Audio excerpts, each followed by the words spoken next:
The scent of stale coffee and burnt bacon had never smelled so much like failure until the moment Aria Jenkins realized she had exactly $47 left to her name and nowhere to sleep tonight. She wiped down the last table at Maggie's diner, her feet screaming in protest after a 12-hour shift that had yielded exactly $19 in tips. The fluorescent lights flickered overhead, casting harsh shadows across the worn linoleum floor. Her manager had already left, trusting her to lock up. Trust. What a funny word when you were about to spend the night curled up in a 15-year-old Honda Civic with a broken heater in late November. "You okay, sweetie?" Dolores the night cook asked as she untied her apron. The older woman had been working at the diner for 30 years and had seen everything. Her weathered face showed genuine concern. Aria forced a smile, tucking a strand of her dark hair behind her ear. "Yeah, just tired. Long day." "You sure? You look pale. More than usual, I mean." Dolores grabbed her purse from beneath the counter. "You need a ride somewhere?" "No, I'm good. My car's right outside." The lie tasted bitter on her tongue, but pride was sometimes all you had left when everything else had been stripped away. Her apartment had been lost 3 weeks ago when her landlord decided to sell the building. The promised 30-day notice had turned into a 7-day eviction when he found a cash buyer. Legal? Probably not. But lawyers cost money she didn't have. Dolores studied her for a long moment before sighing. "All right, honey, you take care of yourself. See you tomorrow?" 6 a.m. sharp, Aria confirmed, mustering enthusiasm she didn't feel. After Dolores left, Aria finished her closing duties in silence. She counted the register, swept the floors, and made sure everything was spotless for the morning shift. When she finally locked the door behind her at 2:47 a.m., the November wind cut through her thin jacket like knives. Her car sat alone in the far corner of the parking lot, looking as defeated as she felt. Aria climbed into the driver's seat and immediately wrapped herself in the emergency blanket she'd bought from the dollar store. The temperature had dropped to 34 degrees, according to the bank sign across the street. Not quite freezing, but close enough to make the night miserable. She reclined the seat as far as it would go and closed her eyes, trying not to think about hot showers or warm beds or the life she'd had just 6 months ago before her mother's medical bills had consumed everything, before the cancer had taken her, before Aria had been left completely alone in a world that didn't care whether she lived or died. "I'll sleep in my car," she whispered to herself, as if saying it aloud made it more acceptable.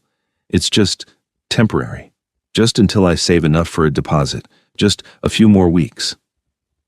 She didn't cry. She'd run out of tears somewhere between the funeral and the eviction notice. What Aria didn't know was that she wasn't alone in that parking lot. Across the street, standing in the shadows of an alley with an elegance that defied the grimy surroundings, stood Soren Valerian Dragomir, Vampire King of the Eastern Territories and Lord of the Crimson Court. His hair was white as fresh snow, falling past his shoulders in a manner that would have looked ridiculous on anyone else, but suited him perfectly. His skin held the pallor of moonlight, pale and luminous in the darkness. His eyes, when they caught the streetlight, glowed with an amber fire that spoke of centuries of power and pride. He wore a black coat that probably cost more than most people made in a year, tailored to perfection over a frame that radiated lethal grace. He hadn't planned to be in this part of the city. He'd been tracking a rogue vampire who'd been killing indiscriminately, breaking the oldest law of their kind. Never draw attention. The rogue had led him here, to this rundown neighborhood full of humans struggling to survive, and then vanished into one of the abandoned buildings. Soren had been about to continue his hunt when he'd caught her scent. Human, yes, but something more. Something that made his ancient instincts stir in a way they hadn't in decades. He'd watched her leave the diner, watched her climb into that pathetic excuse for a vehicle, watched her wrap herself in that thin blanket, and heard those devastating words. "I'll sleep in my car." Something in his chest tightened, something he thought had died centuries ago when he'd been turned during the reign of the Byzantine Empire. Compassion, or perhaps recognition. He'd been desperate once, long ago before his transformation. He remembered hunger and cold and the bitter taste of hopelessness. He should leave. This wasn't his concern. Humans lived and died in their brief, flickering lives, and it wasn't his place to interfere. He had his own kind to protect, his own responsibilities. The rogue vampire was still out there somewhere, still a threat, but his feet didn't move. His eyes remained fixed on that beat-up Honda Civic and the young woman inside it who was trying so hard to survive. The temperature continued to drop. By 3 a.m., frost had begun to form on the car's windows. Soren made a decision that would change everything. He moved with the supernatural speed that was his birthright, crossing the distance between the alley and the car in less than a heartbeat. He appeared beside the driver's side window, visible if she happened to look, but most humans couldn't see clearly in the dark. He studied her more closely now. She was young, probably mid-20s, with delicate features that would be beautiful if they weren't drawn with exhaustion and stress. Her dark hair fell across her face, and even in sleep, her expression held tension. He could hear her heartbeat, steady but slow, her body trying to conserve heat. She was shivering despite the blanket. This was foolish, reckless. He was the vampire king, not some guardian angel for struggling humans. And yet, he pulled out his phone, one of the few modern conveniences he actually appreciated, and made a call. His second-in-command, Lucian, answered on the first ring despite the hour. "My lord?" "I need you to arrange something for me," Soren said quietly, his voice barely above a whisper. "There's a human. She needs housing. I want it arranged immediately." There was a pause. "My lord, it's 3 in the morning." "I'm aware of the time, Lucian." Soren's voice held the weight of command that came from ruling for over 1,000 years. "The Crimson Court owns several properties in this city. I know for a fact we have apartments sitting empty in the building on Rosewood and 5th. That building is used for our kind who need temporary housing during daylight hours, my lord. The security is designed to keep humans out, not—" "Then adjust the security for one unit, the top floor, southwest corner, the one with the balcony." Soren watched Arya shiver in her sleep. "I want it furnished, stocked with food, and ready by sunrise. And Lucian, make it appear legitimate. Rent assistance program, charity, whatever story will make a proud human accept it without question." Another pause, longer this time. "May I ask why, my lord?" "You may not." Soren ended the call. He stood there for another moment, watching over her like some ancient sentinel. The protective instinct that had awakened was irrational and inappropriate, but he couldn't deny it. Something about this human called to him in a way he didn't understand and wasn't sure he wanted to. Finally, he turned and melted back into the shadows. He had a rogue vampire to hunt, and dawn would come eventually, even for immortals. Arya woke to someone rapping on her car window. She jolted upright, her heart hammering, and found herself staring at a police officer. For a moment, panic seized her. Was sleeping in your car illegal? Would she be arrested? She rolled down the window with shaking hands. "Yes, officer?" The cop was older, with kind eyes that reminded her painfully of her father, dead now 10 years. "You okay, miss? You can't sleep here." "I know, I'm sorry, I was just—" Her mind scrambled for a believable excuse. "I worked a double shift and was too tired to drive home safely. I just needed a quick nap." He studied her with the knowing look of someone who'd seen this story before. "That diner treating you all right?" "Yes, sir. They're good people." He nodded slowly. "You got somewhere to go? Somewhere safe?" The lie was automatic. "Yes, sir. I'm heading there now." "Good." He started to turn away, then paused. "There's a shelter on Maple Street. Hot meals, safe beds, no judgment. If you or anyone you know ever needs it." Her throat tightened. "Thank you, officer." After he left, Arya sat in her car and checked her phone. 6:15 a.m. She'd overslept. She had 45 minutes to make herself presentable for her shift. She used the bathroom at the gas station down the street, washing her face and fixing her hair as best she could. The woman in the mirror looked haunted, with dark circles under her eyes and a gauntness to her cheeks that hadn't been there 2 months ago. The morning shift at the diner was brutal.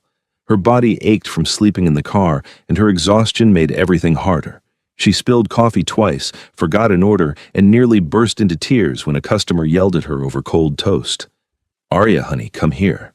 Maggie, the owner and namesake of the diner, gestured her into the small office. The older woman's face was creased with concern. "Dolores told me she's worried about you. I'm worried about you. What's going on?" Arya wanted to lie, but she was so tired, so bone-deep exhausted. "I lost my apartment. I'm staying in my car until I can save enough for a deposit somewhere new." Maggie's face crumpled. "Oh, sweetheart. Why didn't you say something?" "Pride, I guess." Arya laughed, but it came out bitter.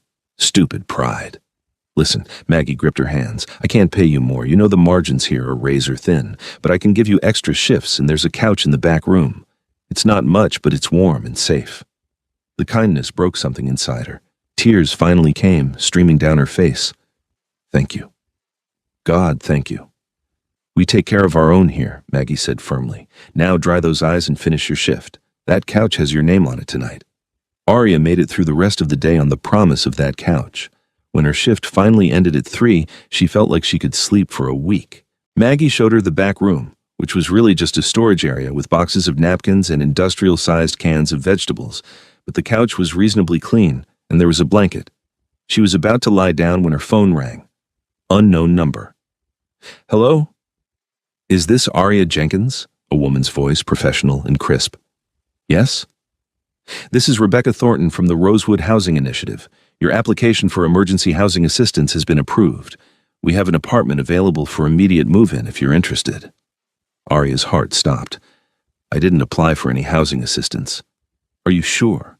We have your information in our system. You were referred by, let me see, Community Outreach Services. Regardless, we have a 1-bedroom unit available. Rent is subsidized based on income. For someone in your income bracket, it would be approximately $200 per month, utilities included. $200. That was possible. That was manageable. Is this a scam? Arya asked bluntly. Because I can't afford to be scammed right now. Rebecca's laugh was warm. I assure you it's legitimate. Would you like to come see the apartment? I can meet you there in an hour if you're available. Arya looked at the couch, at the boxes of napkins, at her entire life that had been reduced to what she could carry in 2 duffel bags. Yes, she said. Yes, I'll be there. The building on Rosewood and 5th was nicer than anywhere Arya had lived even before everything fell apart. The lobby had marble floors and a doorman who tipped his hat to her. Rebecca met her at the elevator, a professional woman in her 40s with a tablet and a warm smile. The unit is on the top floor, Rebecca explained as they rode up. It just became available, and given your situation, we thought you'd be a good fit. I still don't understand how I was referred, Arya said, clutching her purse. I didn't apply anywhere. Sometimes caseworkers or community advocates make referrals on behalf of individuals they identify as needing assistance. It happens more often than you'd think. Rebecca's smile was reassuring. The important thing is that you qualify, and we're able to help. The apartment was beautiful. Hardwood floors, large windows overlooking the city, a kitchen with modern appliances, a bedroom with an actual bed already set up. The furniture was simple but elegant, and when Arya opened the refrigerator, it was stocked with basics. This is included? She asked, unable to believe it. The furniture and initial food stock, yes. Part of the program is ensuring immediate livability. Rebecca handed her a folder. Here's your lease agreement. Standard terms, month to month initially. Then we can discuss a longer-term lease after 6 months. If your income situation improves, your rent will adjust accordingly, but you'll still be protected from market rate increases. Arya read through the lease with shaking hands. It seemed legitimate. Too good to be true, but legitimate. Where does the funding for this come from? She asked. Various sources, private donations, grants, community funds. We're fortunate to have generous benefactors who believe everyone deserves safe housing. Rebecca's smile never wavered. Do you want the apartment, Arya? Did she want it? She wanted it so badly her chest ached. Yes, she whispered. Yes, please. She signed the papers in a daze. Rebecca gave her keys, explained about the doorman and the laundry room and the security system. After Rebecca left, Arya stood in the middle of her new living room and slowly turned in a circle. A home. She had a home. She didn't question the miracle. She was too tired, too grateful, too desperately relieved to question it. She took a hot shower that lasted 20 minutes, put on clean clothes from her duffel bag, and fell into the bed. The sheets smelled like lavender, and the mattress was the most comfortable thing she'd felt in months. She was asleep in minutes. She didn't see the figure standing on the balcony outside, white hair catching the fading sunlight, amber eyes watching her through the glass with an intensity that would have terrified her if she'd been awake. Soren knew he should leave. He'd done what he set out to do. The human was safe, warm, housed. His impulse of compassion had been satisfied. There was no reason to linger. And yet, he couldn't make himself leave. He'd watched her sign the papers through Lucian's eyes, his second-in-command having used his influence to speed everything along and ensure the story was airtight. He'd watched her enter the apartment, seen her face when she realized it was real. The hope and relief and sheer exhaustion had been painful to witness. Now she slept, and he stood guard like some lovesick fool from a mortal story. "This is madness," he muttered to himself. "Agreed," said a voice behind him. Soren didn't turn. "Lucian, come to lecture me?" His second-in-command stepped onto the balcony, his own pale features set in concern. Lucian had been turned during the Renaissance, a scholar who'd been attacked and left for dead until Soren had found him and offered the choice. He'd been Soren's most trusted advisor for over 400 years. "Come to understand," Lucian corrected. "What's happening, my lord? This isn't like you." "I don't know." Soren finally turned away from the window. "I saw her, and something shifted. I can't explain it." "Is she your fated one?" Lucian's voice was careful. The concept of fated mates was old vampire lore, rare and precious. Most vampires never found theirs. "I don't know," Soren repeated. "Perhaps, or perhaps I'm simply losing my mind after 1,000 years. What do you plan to do?" "Nothing." Soren straightened his coat. "I've ensured her safety. That's all I can do. She's human, Lucian. Even if she is somehow meant for me, what kind of life could I offer her? Darkness and blood and immortal politics?" "The choice should be hers," Lucian said quietly. "She doesn't know I exist.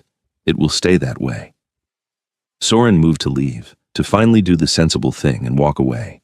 Then Arya screamed. Soren crashed through the balcony door with vampiric speed, shattering the lock. Arya was sitting up in bed, her eyes wide with terror, staring at the corner of the room where shadows pooled thick and dark. Standing in those shadows, with eyes that glowed red and a smile that showed too many teeth, was the rogue vampire Soren had been hunting. "Well, well," the rogue said, his voice like gravel. "Looks like the king has found himself a pet." Soren placed himself between Arya and the threat, his own eyes blazing amber. "Marcus, your rampage ends tonight." "Does it?" Marcus laughed, the sound unhinged. "I don't think so. I think I'm going to kill your little human, and then I'm going to tell everyone that the great Soren Dragomir has gone soft, that he's weak." "Run," Soren told Arya without taking his eyes off Marcus. "Get out of here now." But Arya couldn't move. Terror had frozen her in place, her mind struggling to process what she was seeing. The pale figures with glowing eyes, the inhuman grace, the feeling of wrongness that radiated from them both. Marcus moved with blinding speed, lunging for Arya. Soren intercepted him, and the two vampires collided with enough force to crack the wall. They became a blur of motion, too fast for human eyes to follow, trading blows that would have killed a mortal instantly. Arya finally broke her paralysis and scrambled off the bed, running for the door. She heard crashes behind her, inhuman snarls, the sound of furniture being destroyed. Her hands shook so badly she could barely turn the doorknob. Then something grabbed her shoulder and she screamed again. "Peace," said a voice. "I'm here to help." She turned to find another pale-skinned man with silver hair and eyes that glowed amber like the one who'd protected her. He held his hands up in a calming gesture. "My name is Lucian. You need to come with me right now." "What's happening? What are they?" "I'll explain everything, but we need to go before." A body flew through the doorway, hitting the far wall with a sickening crunch. It was the one with red eyes, the one who'd wanted to kill her. He slumped to the floor, not moving. The white-haired man who'd protected her stepped through the doorway. His coat was torn, and there was blood on his hands, but he moved with lethal grace. His amber eyes fixed on Arya, and for a moment, the world seemed to hold its breath. "Are you hurt?" His voice was deep, accented with something ancient. Arya shook her head, unable to speak. "Good." He turned to Lucian. "Take her to the estate, now." "My lord." "Now, Lucian. Marcus isn't dead, just unconscious, and where there's one rogue, there are usually more. She's in danger. So are you if the council finds out you've interfered in human affairs." "I don't care about the council right now." Soren's voice held absolute authority. "Take her to safety. I'll clean up here and follow." Lucian nodded and gently took Arya's arm. "Please, we need to go." "I don't understand what's happening," Arya said, her voice shaking. "I know, but I promise you're safe. Soren just saved your life." "Soren?" The white-haired man looked at her again, and something in his expression made her heart skip. "Go with Lucian. I'll find you soon, and I'll explain everything." There was a command in his voice that made her want to obey, but also a gentleness that soothed her terror. She nodded, and Lucian led her out of the apartment, moving too quickly for normal human speed, but slowly enough that she could keep up. Behind them, Soren looked at the unconscious Marcus and felt his rage building. The rogue had threatened her, had come within seconds of killing her. That was unacceptable. He bound Marcus with chains he pulled from his coat, pure silver, spelled by vampire witches to hold even the strongest of their kind. Then he called for his enforcers to collect the prisoner. Marcus would face justice in the Crimson Court, and it would not be gentle. But first, Soren needed to see her again, needed to make sure she was truly safe, needed to understand why this human had become the most important thing in his 1,000-year existence in the span of a single night. The Dragomir estate was hidden in plain sight on the edge of the city, a sprawling mansion surrounded by walls and gates that kept casual observers at bay. To humans who happened to notice it, it appeared to be the property of a reclusive, wealthy family. They weren't entirely wrong. Lucian brought Arya through a side entrance, moving through halls decorated with artwork that looked centuries old because it was. She saw no one, but she felt watched, felt the weight of many eyes tracking her progress. Finally, they entered a library that could have come from a Gothic romance novel.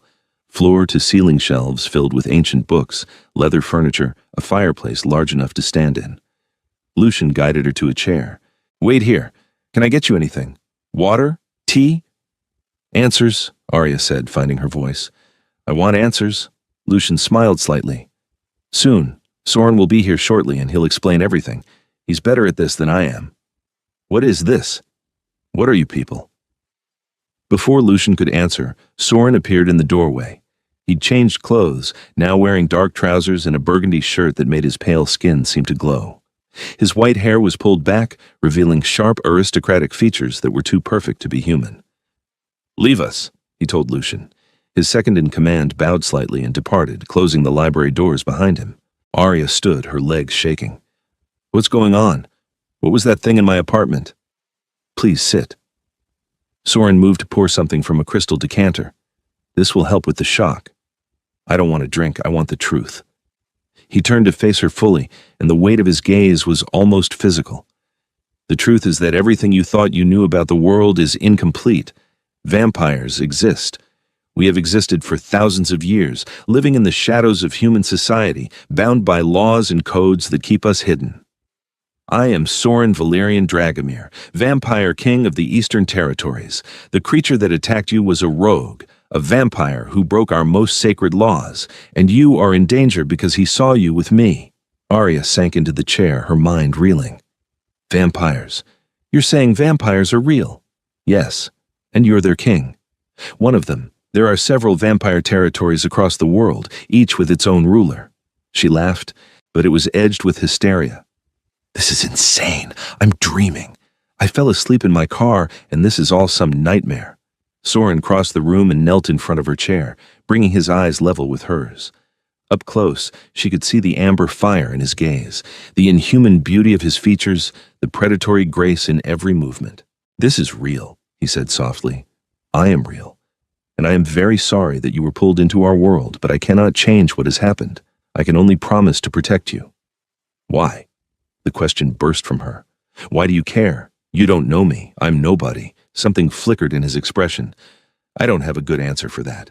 I saw you in that car, heard you say you'd sleep there, and something in me responded, something I haven't felt in centuries. I arranged for your apartment.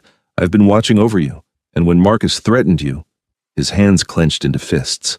"I wanted to tear him apart." Arya stared at him, her heart pounding. "That's insane. You're insane." "Perhaps," he smiled, but it was sad. "Immortality does strange things to the mind." "How old are you?" "I was born in 987 AD. I was turned at the age of 28, during a war I no longer remember the cause of. I have been vampire for over 1,000 years." The number was incomprehensible. Arya tried to process it and failed. "And you're telling me I'm in danger now because that thing saw me with you?" "Marcus is contained, but he was working with others. Rogues often band together, united by their rejection of our laws. They'll see you as a weakness, a way to get to me." Soren stood, pacing to the fireplace. You have two options. I can arrange for you to be relocated far from here, given a new identity, a new life where they'll never find you. Or you can stay under my protection until we've eliminated the threat. How long would that take? I don't know.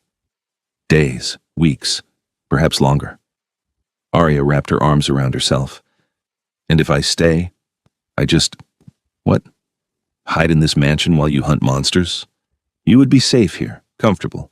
You could continue your work at the diner if you wanted, though I'd prefer you remain here where security is tightest. He turned to look at her. I know this is overwhelming. I know you have no reason to trust me, but I swear to you, on my honor as king of my kind, that I will keep you safe.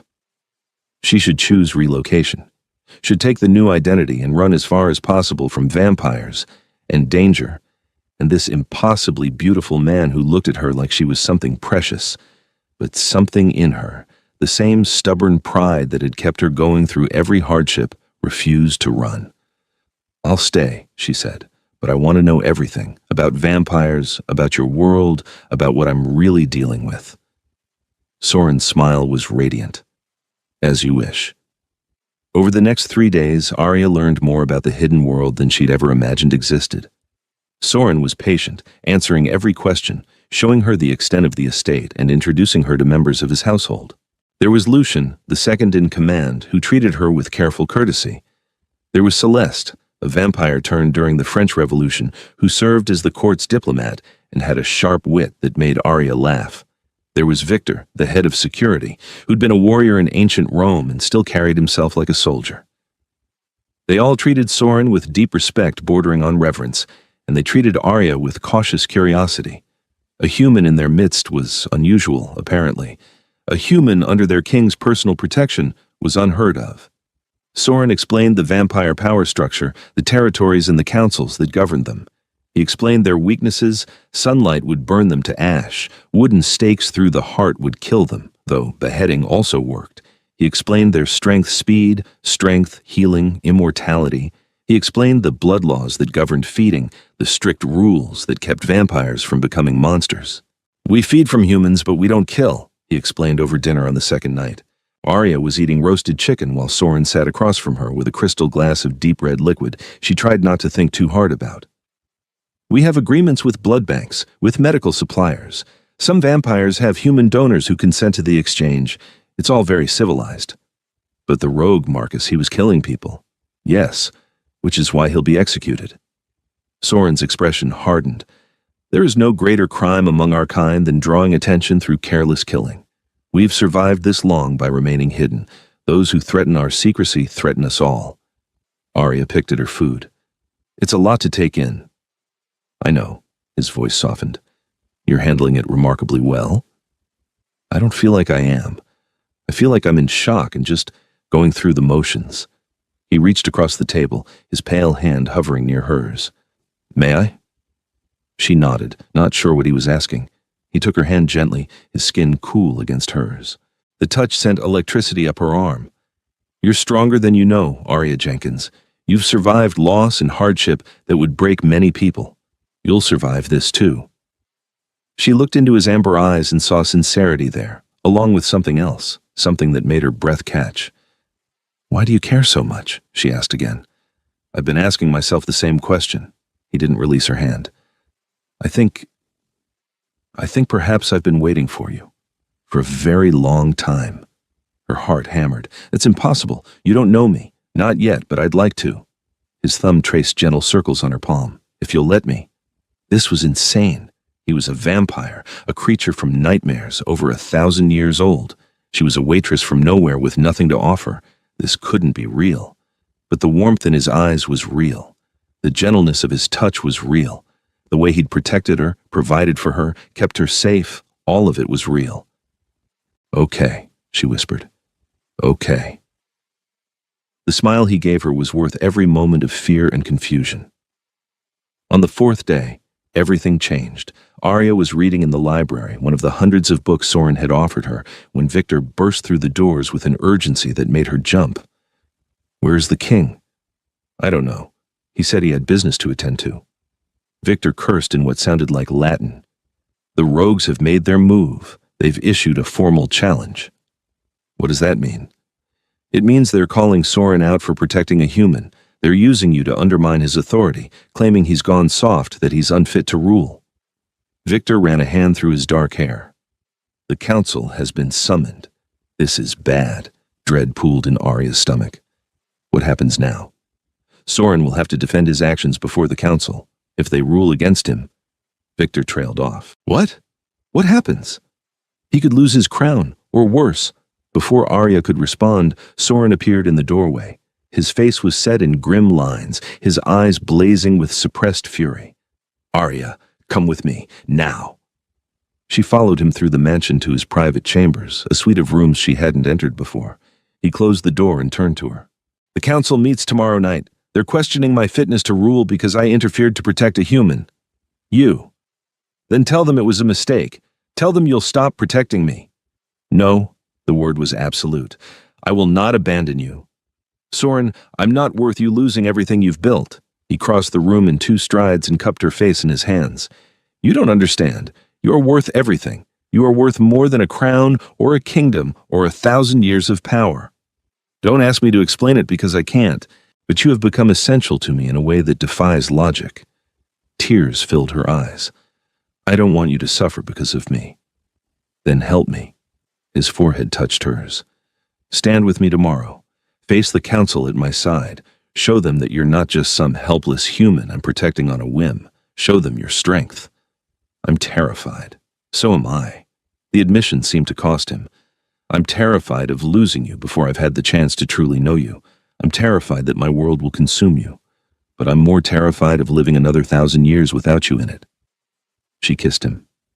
She didn't plan it, didn't think about it, just rose on her toes and pressed her lips to his. He froze for a heartbeat, then responded with a passion that stole her breath.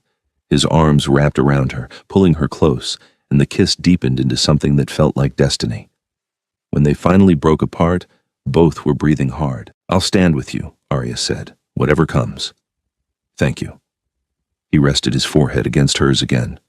I should warn you, the council is not warm or welcoming. They're ancient and set in their ways, but they respect strength and conviction.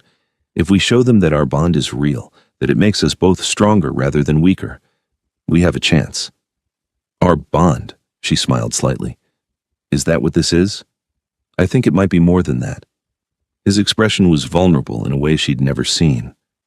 I think you might be my fated mate, the one I was meant to find across all my years of existence. The words should have sounded ridiculous. They should have been too much, too fast, too impossible. But instead, they felt right. I think you might be right, she whispered. They spent the rest of the day together, talking and planning for the council meeting. Soren explained the protocols, the key members she needed to know about, the arguments that would likely be raised against them. Celeste came to help Arya choose appropriate clothing, a deep red dress that was elegant without being revealing, paired with a simple necklace that had belonged to Soren's human mother over 1,000 years ago. For luck, he said when he clasped it around her neck. That night, Arya couldn't sleep. She lay in the guest room bed, staring at the ceiling, and thought about how drastically her life had changed in less than a week. From sleeping in her car to sleeping in a vampire mansion, from being utterly alone to being protected by a vampire king who claimed she was his fated mate. It was insane. All of it was insane.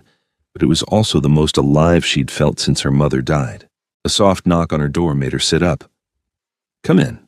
Soren entered, still dressed despite the late hour. I saw your light. Can't sleep? Too nervous? He sat on the edge of her bed. I won't let them hurt you. No matter what the council decides, I won't let anyone harm you. Even if it means giving up your crown? Even then, he took her hand. A crown is just a symbol of power. You are real. You matter more. She squeezed his hand. Tell me something about you. Something from before you were turned. Something human. He was quiet for a moment, his amber eyes distant. I had a sister, Elena. She was younger than me by 3 years, and she had a laugh that could brighten the darkest day. When I was turned, I had to leave her behind. By the time I'd learned control and returned home, she was an old woman. She didn't recognize me, thought I was some young relative. I watched her die, and I couldn't even tell her who I was. Tears slipped down Arya's cheeks. I'm so sorry. It was a long time ago, but I've never forgotten her, never forgotten what it meant to be human, to love someone more than your own life. He looked at Arya. I feel that way again now, about you. She pulled him down to lie beside her, and he wrapped his arms around her. They stayed like that until dawn, just holding each other, drawing strength from the connection that had formed between them. The council met in a chamber beneath the city, in catacombs that predated modern civilization. Soren and Arya descended together, her hand in his, both dressed formally for the occasion. Lucian, Victor, and Celeste followed as witnesses and supporters. The chamber was vast, lit by torches that cast flickering shadows on stone walls. A semicircle of thrones faced a central dais, and seated in those thrones were the most powerful vampires Arya had ever seen. There was Katarina, who ruled the western territories, her beauty cold and sharp as ice. There was Nikolai, ancient beyond reckoning, who ruled the northern territories with an iron fist. There was Amara, youngest of the council, but no less powerful, who ruled the southern territories with cunning and grace. And in the center, on the largest throne, sat Dante, the High Arbiter, who served as mediator and judge. They all turned their glowing eyes on Arya as she entered, and the weight of their attention nearly drove her to her knees. Only Soren's hand in hers kept her standing. Soren Dragomir, Dante's voice echoed through the chamber, you stand accused of placing a human above the laws of our kind, of risking exposure for personal interest, of conduct unbecoming a vampire king. How do you answer? Soren stood straight, proud, every inch the ruler he was. I answer that I have done nothing wrong. I protected an innocent from a rogue who would have killed her. That is not a crime, but my duty. A duty to protect one insignificant human? Katarina's voice dripped with disdain. We are not guardians of mortals, Soren. We are their predators. We are whatever we choose to be, Soren countered. Our laws exist to protect our secrecy, yes, but also to prevent us from becoming mindless killers. If we cannot show mercy to those weaker than us, then what separates us from the rogues we hunt? Pretty words, Nikolai rumbled. But we all know the truth. This is not about duty or mercy. You have formed an attachment to this human, an attachment that clouds your judgment. My judgment is clear. Soren's voice rang with authority. Arya Jenkins is my fated mate. The chamber erupted. Several council members rose from their thrones, voices raised in shock and protest. Arya felt faint, the pressure of vampire attention intensifying. Impossible, Katarina hissed. Fated mates are a myth, a romantic fantasy. They are real and rare and precious, Soren shot back. Ask Amara if you doubt me. Her own fated mate sits at her side even now. All eyes turned to Amara, who had indeed brought a pale-skinned man with her. The Southern Territory's queen stood slowly. It's true, she said quietly. I found my fated mate 200 years ago. The bond is real, and it is not something that can be denied or dismissed. She looked at Arya with something like sympathy. If Soren has truly found his mate in this human, then we should celebrate, not condemn. She's mortal, Katarina said coldly. She'll die in the blink of an eye. Unless she chooses to be turned, Dante said thoughtfully. Is that your intention, Soren? All eyes turned to them. Arya's heart pounded. They hadn't discussed this. The possibility of becoming a vampire herself had been a distant thought, something she hadn't dared to consider seriously. That choice belongs to Arya, Soren said firmly. I will not force immortality on anyone, but if she chooses it, I would be honored to be her sire. And if she doesn't, Nikolai challenged, if she remains human, grows old, and dies, what then? You'll be distracted, weakened by grief, unfit to rule. Then I'll grieve, Soren said simply, as anyone would grieve the loss of their mate, but I would still do my duty. I have ruled for 1,000 years with honor. One human lifetime of happiness would not change that. Dante raised a hand, silencing the murmurs. Arya Jenkins, step forward. Arya's legs shook, but she released Soren's hand and walked to the center of the dais, 6 pairs of ancient eyes fixed on her. You are at the center of this dispute, Dante said. Therefore you have a voice. Speak. Tell us why you believe the Vampire King should risk everything for you. It was a trap. Arya could feel it. If she claimed to be worthy, she'd sound arrogant. If she claimed to be unworthy, she'd prove their point. So she told the truth instead. I don't know if I'm worthy of him, she said, her voice steadier than she felt. I'm nobody special. I'm a waitress who was sleeping in her car a week ago because life had beaten me down.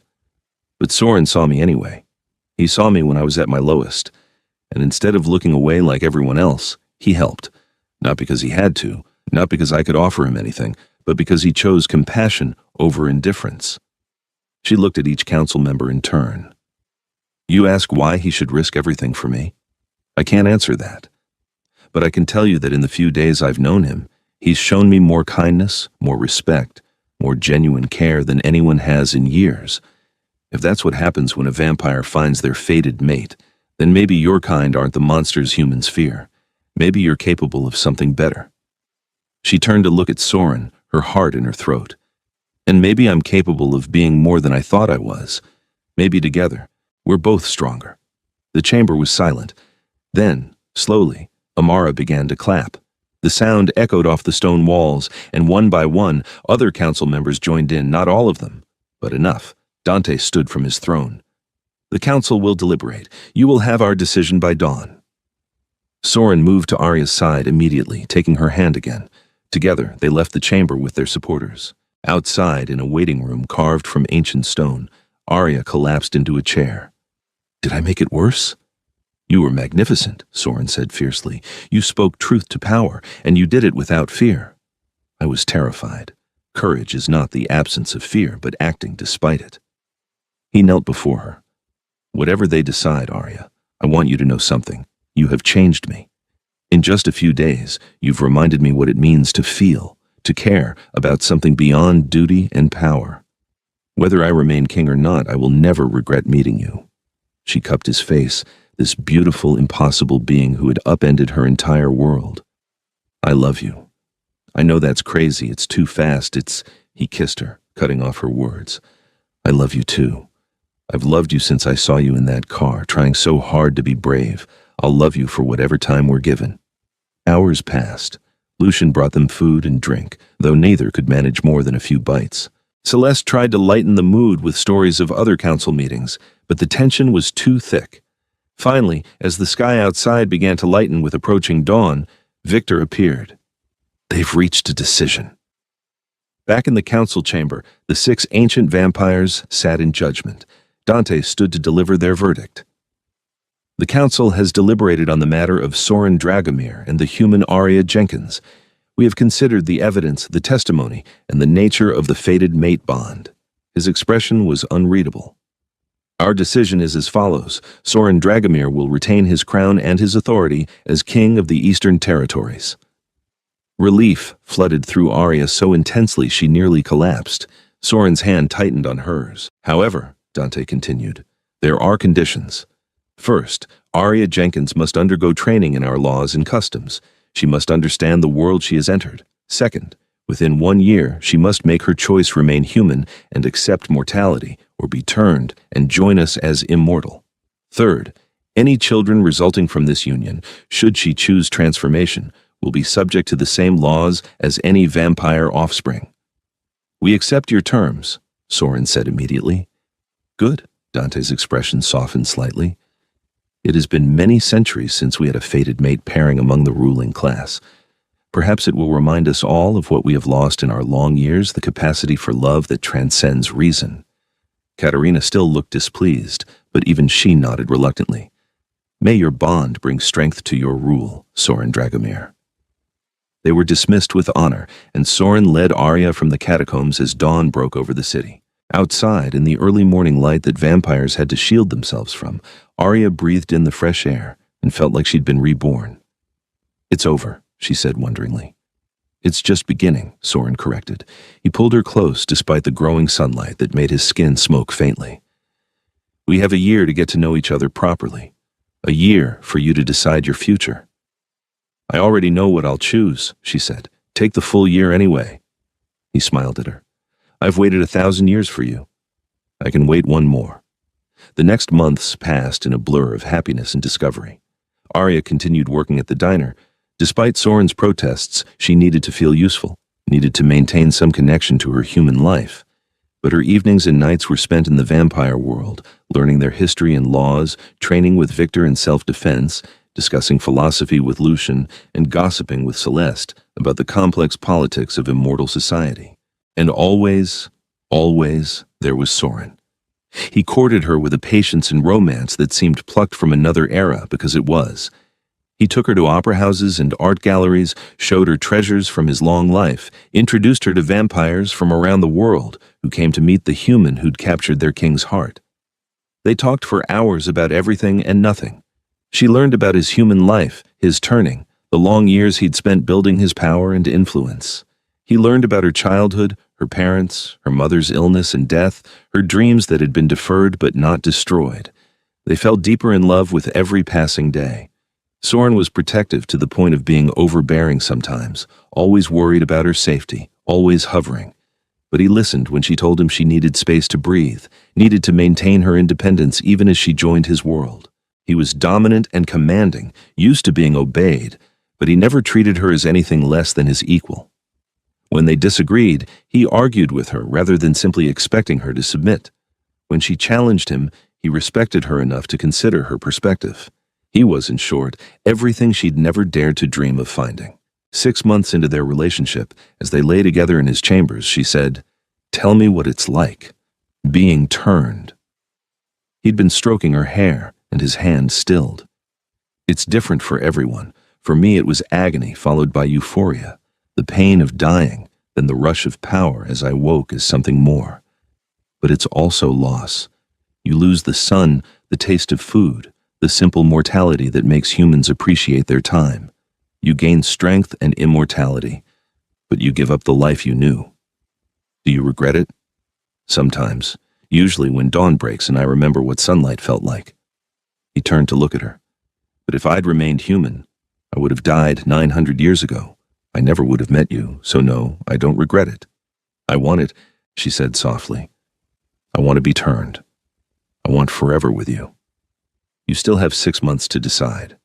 Use them." "I don't need them. I've never been more sure of anything." He pulled her close. "Then we'll make arrangements, but not yet. Let's have these months together while you're still human. Let me see you in sunlight a while longer." The threat came from an unexpected direction. Marcus, the rogue who'd first attacked Arya, escaped from the Crimson Court's dungeons. No one knew how the cells were supposed to be escape-proof, but he vanished one night, and with him went 3 other prisoners. Soren immediately increased security, but Marcus was cunning. He'd been planning this, had allies they didn't know about. A week after his escape, he made his move. Arya was leaving the diner after her shift, Lucian waiting to drive her home as had become routine. She didn't see the attack coming until it was too late. Someone grabbed her from behind, a cloth pressed to her face, and the world went dark. She woke in an abandoned warehouse, her hands bound with silver chains that burned her skin. Marcus stood over her, his red eyes gleaming with malice. "Farm. Welcome back, little human.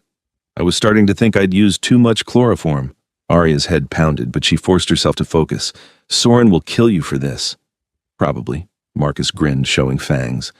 "But not before I've made my point. The mighty vampire king, brought low by a mortal. It's poetic, really. What do you want?" "I want him to suffer. I want him to know what it's like to lose everything." Marcus leaned close, his breath cold and dead. "I'm going to turn you, little human, but not a nice, clean turning like he would give you. I'm going to drain you to the edge of death and leave you there, trapped between human and vampire, suffering for days before you finally die. And he'll watch, helpless, knowing he failed to protect you." Terror clawed at her, but Arya refused to show it. "He'll find me before you get the chance. He's welcome to try." But Soren was already coming. The moment Lucian had reported Arya missing, the Vampire King had mobilized every resource at his disposal. He tracked Marcus through the city, using the blood bond he'd secretly formed with Arya. Months ago, a vampire could always find someone they'd taken blood from, and he'd taken a single taste one night when she'd offered. He arrived at the warehouse with Victor, Lucian, Celeste, and a dozen of his best warriors. They crashed through the doors with overwhelming force, and the battle was brief and brutal. Marcus's allies were cut down, and Marcus himself was cornered. Soren reached Arya, breaking her chains with his bare hands. "Are you hurt?" "I'm okay. He was going to—" "I know." His eyes blazed with fury as he turned to face Marcus. "You touched what is mine. You threatened her. For that there is only one punishment." Marcus laughed, manic and broken. "Do it then. I'm not afraid of death." "You should be afraid of me." Soren's voice was colder than Arya had ever heard it, "because I'm not going to kill you quickly." What followed was justice, vampire style. Soren took Marcus apart piece by piece, not killing, but destroying his immortality in the most painful way possible. By the end, Marcus was begging for death. Soren granted it with a wooden stake through the heart and a clean beheading. Then he gathered Arya in his arms and held her as she shook with reaction. "It's over. He can't hurt you anymore. He wanted to turn me, to make me suffer. I know, and he's dead for it." Soren carried her from the warehouse to the waiting car. "I'm taking you home." Home. The word encompassed so much now, not just a place but a person. Soren was her home. That night, after she'd showered and changed and drunk the tea that Celeste insisted would calm her nerves, Arya found Soren standing on his balcony, staring out at the city. She joined him, and he immediately wrapped her in his arms. "I almost lost you today." "But you didn't. You saved me. I should have protected you better. Should have anticipated Marcus would try something." "You're not omniscient, Soren. You can't predict everything." She turned in his arms to face him. "But I need to tell you something. When Marcus threatened to turn me, to trap me between human and vampire, I realized something. I'm not afraid of being turned. I'm only afraid of being turned without you, of existing in your world without you by my side." His amber eyes searched hers. "What are you saying?" "I'm saying I don't want to wait the full year. Turn me now, tonight. Let me start my immortal life with you." "Arya, you're in shock. You've been traumatized. This isn't the time to make such a permanent decision." "I've never been more certain of anything." She took his face in her hands. "I love you. I want forever with you. Please." He kissed her with a desperation that stole her breath. When they broke apart, his eyes were bright with emotion. "Are you absolutely sure? Once it's done, there's no going back." "I'm sure." He carried her to his bed, laying her down gently. "It will hurt. The venom burns as it transforms you, but I'll be with you through all of it. I trust you." He positioned himself over her, his fangs extending. "I love you, Arya Jenkins, in this life and all the ones to come." Then he bit down on her throat, and the world exploded into sensation. Pain came first, sharp and burning as his venom entered her bloodstream. But beneath the pain was something else: pleasure, connection, the feeling of his essence mixing with hers. He drank deeply, taking her to the edge of death, and then he bit his own wrist and pressed it to her lips. "Drink. Take my blood and be reborn." The taste was copper and wine and something indefinably ancient. She drank, and power flooded through her. Her heart stuttered, stopped, then began beating again with a strength that rattled her ribs. Her senses exploded outward. She could hear everything, smell everything, feel everything with impossible intensity. The transformation took 3 days.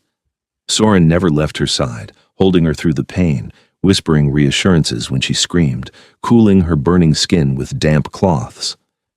Lucian, Victor, and Celeste took turns keeping watch, ensuring nothing disturbed her transition. When she finally opened her eyes on the 3rd day, the world had changed. Colors were more vivid. She could hear conversations happening rooms away. She could feel the life force of every being in the mansion. And when she looked at Soren, she could see the golden thread that bound their souls together, the fated mate bond made visible and undeniable. "Hello, my love," he said softly. "Welcome to eternity." She sat up, marveling at the strength in her limbs, the grace of her movements. "I can feel you, inside me, like you're part of my soul." "I am, and you're part of mine."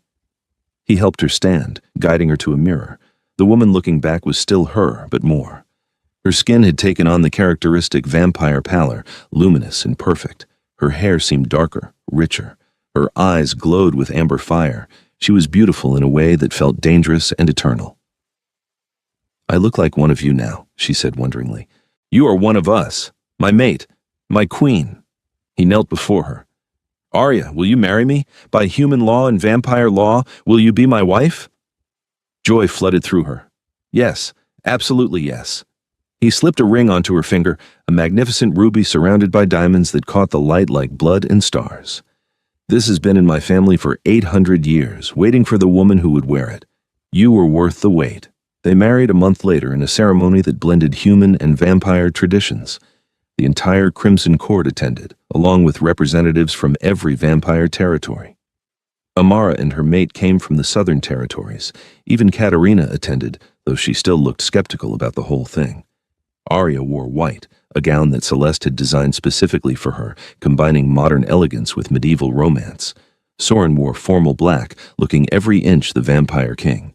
When he lifted her veil and kissed her, sealing their bond before hundreds of witnesses, the gathered vampires erupted in applause. Dante himself, the High Arbiter, had performed the ceremony. "What has been joined here can never be torn asunder," he pronounced. "Arya Dragomir, formerly Jenkins, you are now Queen of the Eastern Territories, mate and wife to Soren Valerian Dragomir. May your love endure through the ages." The celebration that followed was magnificent. Music and dancing and blood wine that tasted like the finest vintage. Arya danced with her husband, with Lucian, with Victor, with vampires from around the world who wanted to congratulate the newest member of immortal royalty. She found Maggie and Dolores in the crowd they'd been invited and were clearly overwhelmed but delighted. "You look so happy, sweetie," Dolores said, hugging her carefully as if afraid Arya might break. "I am happy. Happier than I ever thought possible." Arya looked across the room to where Soren was speaking with Nikolai, his face animated with passion as he discussed some political matter. "He saved me, you know, in every way that matters." "And you saved him right back," Maggie said wisely. "Love's always a two-way street, honey, even when one of you drinks blood." Arya laughed, the sound bright and free. When the celebration finally wound down near dawn, Soren swept her into his arms and carried her to their chambers. He'd had them redecorated. She noticed there were touches of her personality now mixed with his antiquities. Her favorite books on the shelves, art she'd admired, colors she loved. "Home," he said, laying her on their bed. "Home," she agreed.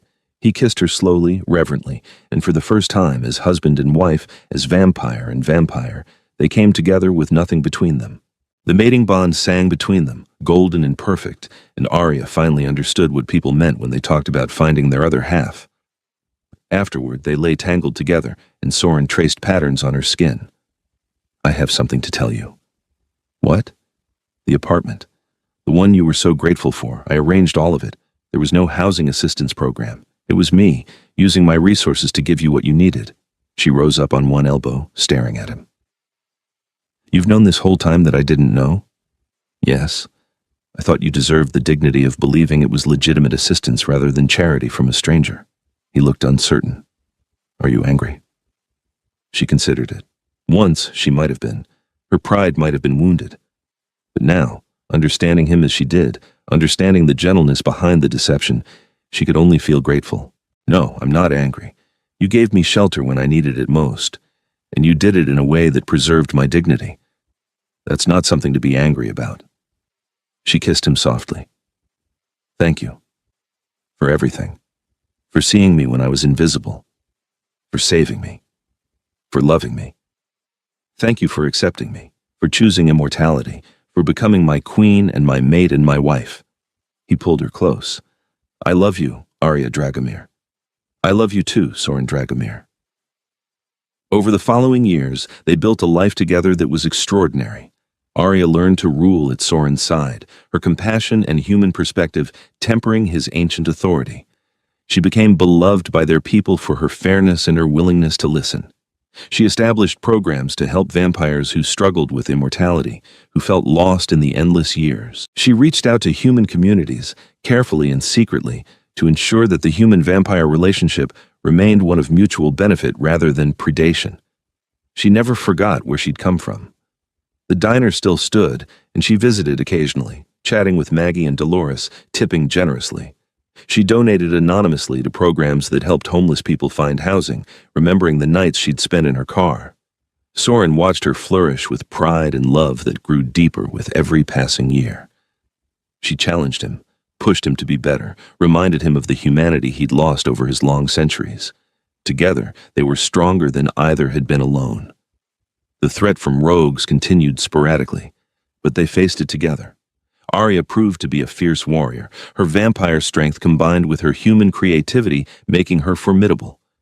More than once, Soren watched his wife take down threats with efficiency that made him grateful she was on his side. They traveled the world, visiting the territories, building alliances, making friends. They hosted grand balls and quiet dinners. They had everything immortality could offer. But the best moments were the quiet ones. Dawn breaking as they retired to their chambers, holding each other as the sun rose on another day they'd face together. Reading side by side in the library, their hands linked across the space between chairs.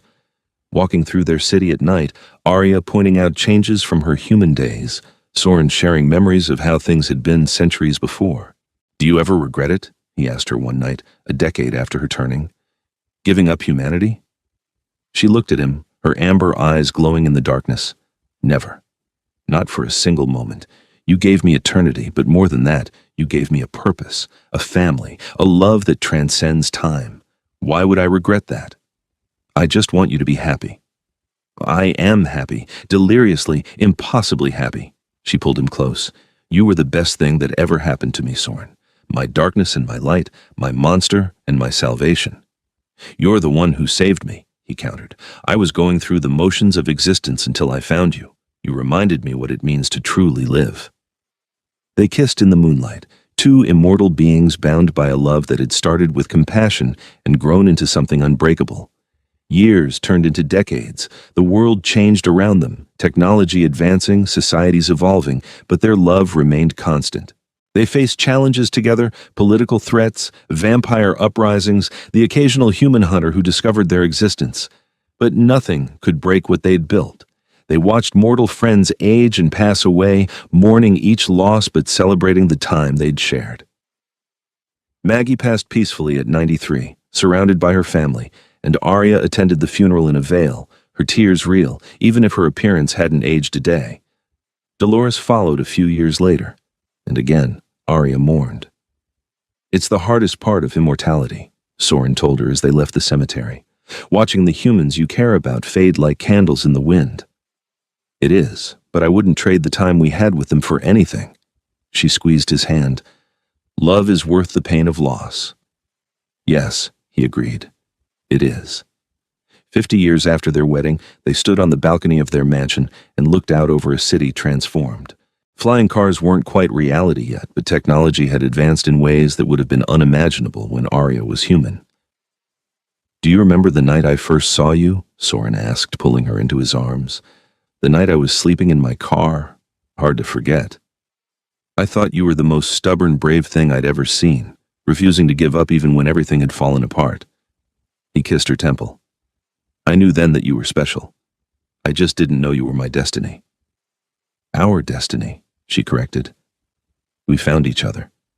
Two people who were lost, who needed saving, who needed love. And somehow, impossibly, we found exactly what we needed." They stood together in silence, two eternal beings watching the world turn, secure in the knowledge that whatever came, they would face it side by side. Because 50 years ago, a vampire king had heard a waitress say she'd sleep in her car, and instead of looking away, he'd chosen compassion. He'd chosen to help, to protect, to love, and that choice had changed everything. For both of them. Forever. The end came not with drama or tragedy, but with quiet contentment. A century after their first meeting, Arya and Soren stood in the same spot where he'd first seen her, now a historical landmark commemorating the old diner district. The diner itself was long gone, replaced by modern structures, but they remembered. "Thank you," Arya said softly. "For what?" "For seeing me when I was invisible, for giving me a home when I had none, for loving me when I felt unlovable." She turned to face him, her ageless face radiant with joy. "For giving me forever. Thank you for accepting that forever, for choosing me, for becoming my partner in all things." He kissed her, slow and sweet and full of a century's worth of love. "I would choose you again in every lifetime, in every version of this story. Always you. Always us," she whispered against his lips. And somewhere in the city below, other lost souls struggled and survived, loved and lost, found hope in darkness. The Vampire King and his queen watched over them all, guardians in the shadows, proof that love could transcend every boundary, even death itself. Their story had begun with desperation and compassion. It had grown into something legendary, and it would continue, forever and always, two souls bound by a love that not even eternity could diminish. The moon rose over the city, and Soren Valerian Dragomir, Vampire King of the Eastern Territories, held his wife close and knew that he had finally found what he'd been searching for across 1,000 years of existence. Home, love, peace. And it had all started because he'd chosen to help a struggling waitress instead of looking away. Sometimes the smallest acts of compassion changed everything. Sometimes the most unlikely people found exactly what they needed in each other. Sometimes, against all odds, love really did conquer all. And they all lived happily ever after, for all the endless nights to come.